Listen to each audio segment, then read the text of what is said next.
Guys, ito yung itsura ng Universal paggabi na. Kabukas na yung mga ilaw. Let's go! Mag-slingshot sila.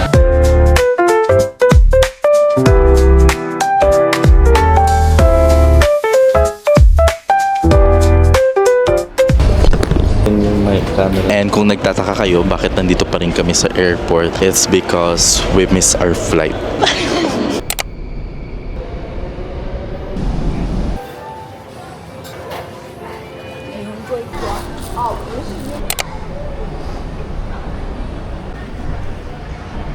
We just arrived dito sa Universal Studios Singapore. Hindi ka pupunta ng Singapore if hindi mo na try pumunta ng Universal Studio. So I want to officially welcome you sa ating Singapore Vlog Part 2. Yeah, I hope you guys enjoy this video.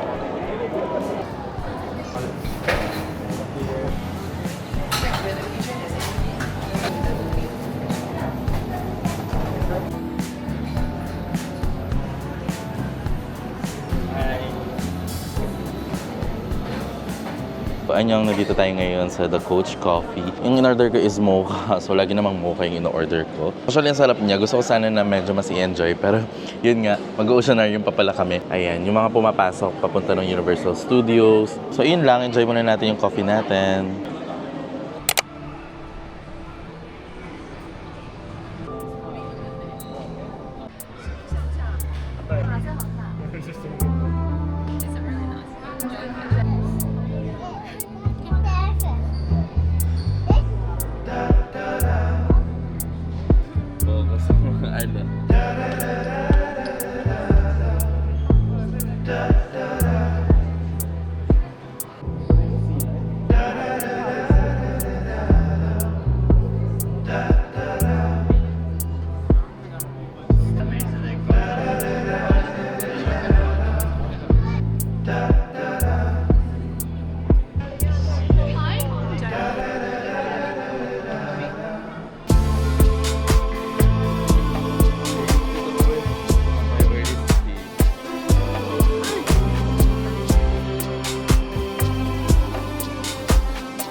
Okay guys, tapos na kami dun sa mga aquarium ng sharks.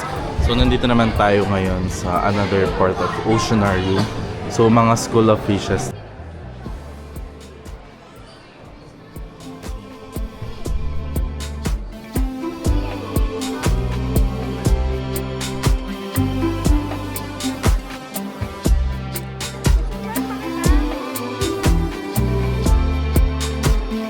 Guys, sobrang laki na aquarium nila.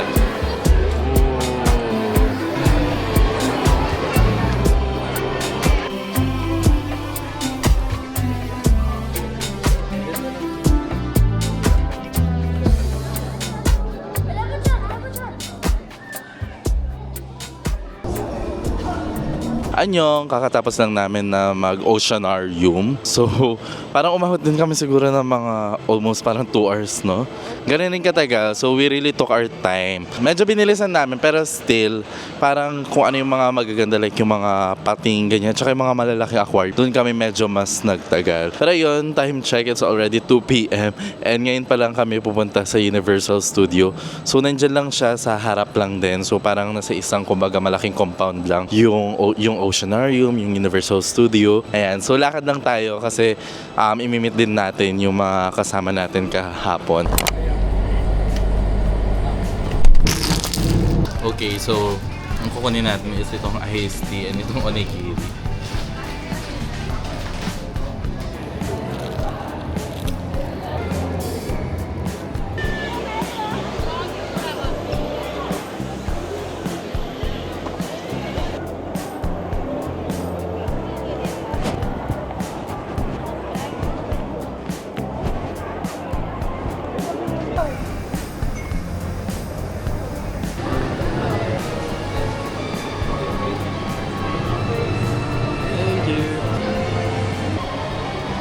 una natin itatry na rides is itong Transformer. So, unahin na natin yung mga worth it na rides. So, let's go!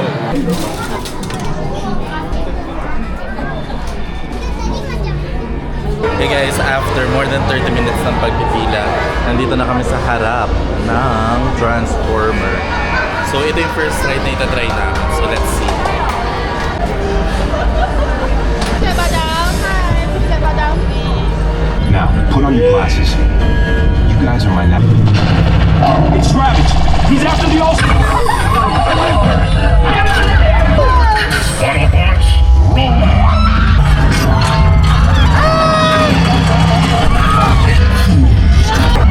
Look, escape route. Vortex, ready? Trust me.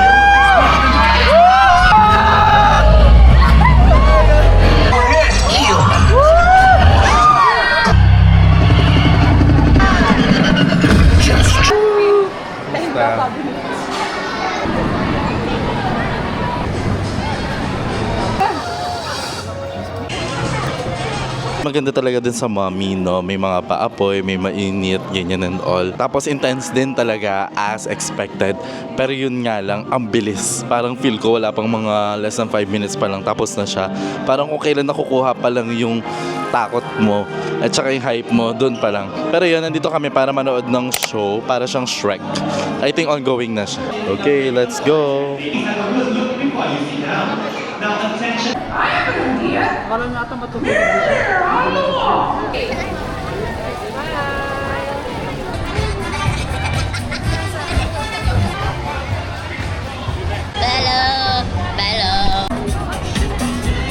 Guys, kakatapos natin manood ng Shrek na show, so may mga papasa sila, gumagalaw yung upuan. It was fun, makakapahinga ka doon kahit mga 10 minutes lang. Okay, pasok muna tayo dito sa Minion Mart. So ayan, makikita nyo yung mga merch na available dito. Of course, hindi naman tayo bibili, pero pakita ko lang sa inyo kung interested kayo in the future mag-visit. Ito yung mga abutan nyo. Ayan, mga tutugo. Ayan, may mga shirt, may mga merch, of course. May mga laruan din. Maluwang siya. So, kung napanood nyo sa yung Minions sa Despicable Me, I think merong era talaga. Sobrang uso nito. Like, nakasuot lahat ng yellow and banana talaga. Talaga super high. So cute. Ayan sila. Kung naghiwa-hiwalay muna kami, maglalakad lang ako para makita ko lang overall. Kasi I think it's already 5 p.m. And nakadalawang rides and isang show pa lang kami. Pero ako personally dito sa Universal Studio, hindi ko naman super agenda na makarami ng rides. Gusto ko lang talaga makita in person kung ano ba meron dito. And so far, okay naman siya. Medyo malapit siya with Disneyland, pero yun nga lang, very US or Western yung vibe ng Universal. Meron din siya mga castle, mga restaurant, and ito actually yan. Gusto ko rin ito lakarin. Ayan, meron din Sesame Street dito. And yun, more stores, and try ko kaya magpa-picture dito. Okay, kung mapapansin nyo, walang tao, walang pila. 20 minutes lang yung waiting time na nakalagay doon. So, nandito tayo ngayon sa Lights, Camera, Action. So, it's a show. So, let's see kung anong meron. It feels odd na walang nakapila. Is it a sign na hindi siya maganda? Or is it a sign na nasa loob pa lang talaga yung pinakapila? I think medyo mas mabilis pag mag-isa mo lang. To be honest, wala akong idea kung ano to. Pero from the name itself, Lights, Camera, Action. So I think series siya ng mga movies. So see you later.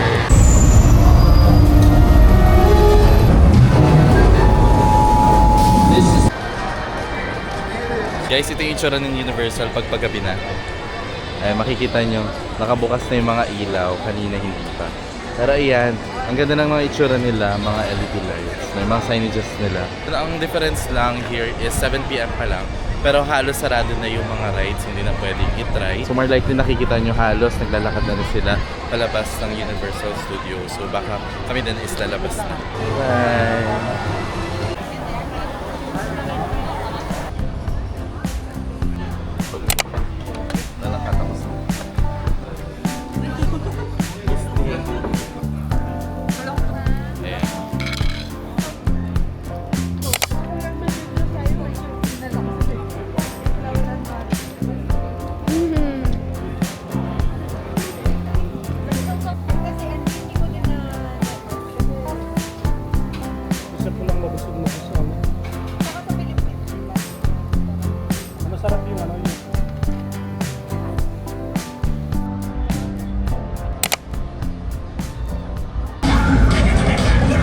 Let's go! Is mag-slingshot sila. Hindi pa ako kasama kasi kakakain ko lang. Wow. Bye muna kayo.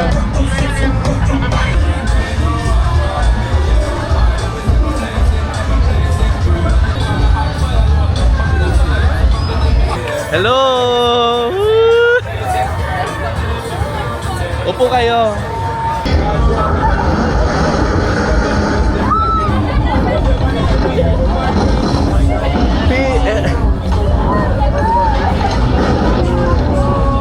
Seryoso.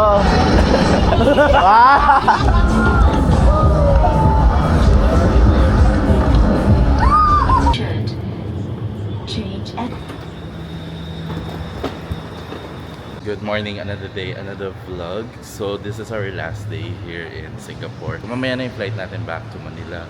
Pero yun, ang last agenda natin is maglakad-lakad muna. So nandito na tayo ngayon sa Orchard. Specifically dito sa Ion. Nasa harap ko yung product. I think meron din silang cafe dito sa taas. Pwede din natin i-visit. Planning kayo ng mga luxury items or mga luxury shopping. Dito talaga ata yung place na pwede nyo puntahan. Marami silang mga options dito.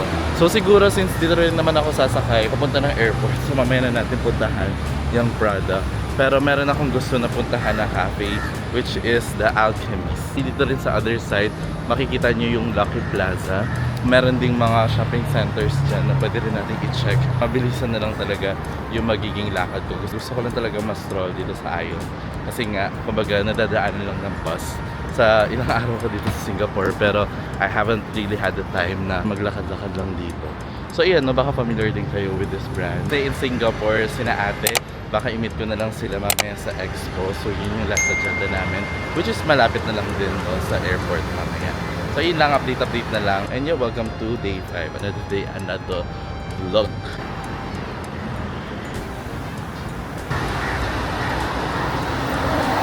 Okay, nahanap na natin yung ating cafe. So this is Alchemist.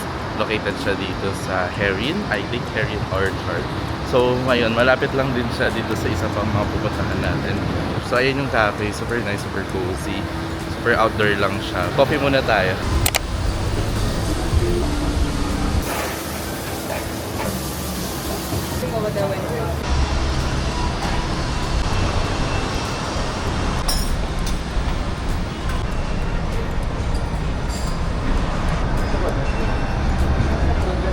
It's already 10:27 PM and nandito tayo ngayon sa Alchemist. Actually, kanina pa ako nagbe-video and nag-take na rin ako ng photo reels. And yung in-order natin is ice white. It's $7. Meron akong katabi na nagpe-picture din. I will ask them if pwede ba nila akong picture. Okay guys, nagpalit tayo ng damit. Still walking here dito sa Ion. And I think it's time para itry naman natin yung tiramisu ng Prada Cafe. So, I think nasa second floor yung cafe nila. So, tara.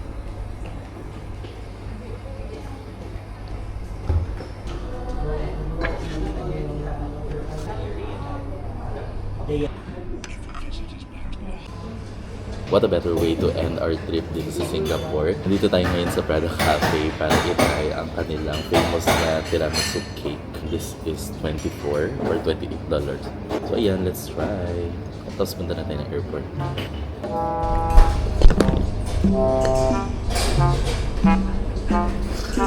Pakita niyo ba yun? Nalagyan yung mic camera. Yes, nabawasan ng $2.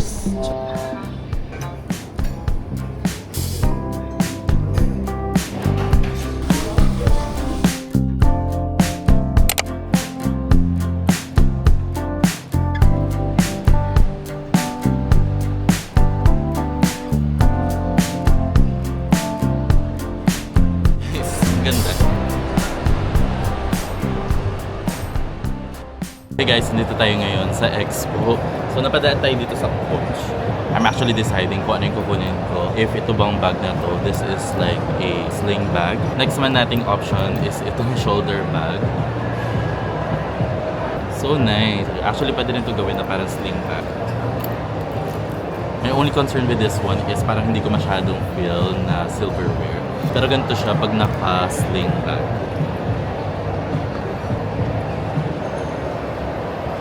Okay, check out na tayo. Guys, help me decide. Comment kayo sa comment section. Wah, alam mo talaga. Pero ay, by the time na napapanood nyo to, more likely naka-decide. Pero let's see na lang kung ano yung nabili ko.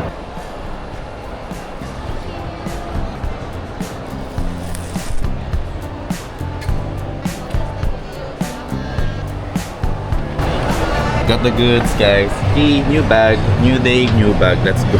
Okay, guys, sigilan na natin to. Punta na tayo ng airport.